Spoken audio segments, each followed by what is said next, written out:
Hey guys, welcome back to TechMan.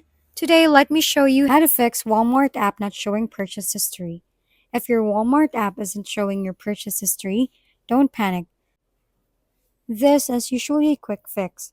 Before assuming it's a serious issue, I always check my internet connection first.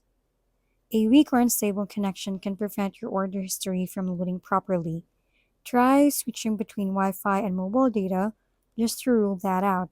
If your connection is fine, the next step is updating the app. Open the Play Store, search for Walmart, and check if there's an update button. If there is, install the update, reopen the app, and check your purchase history again. Still not working? Head to your phone settings, go to Apps or App Management, find Walmart, then tap Storage. First, select Clear Cache and test the app again. If the issue continues, go back and choose Clear Data. Just note you'll need to log in again. As a final step, uninstall and reinstall the app from the Play Store.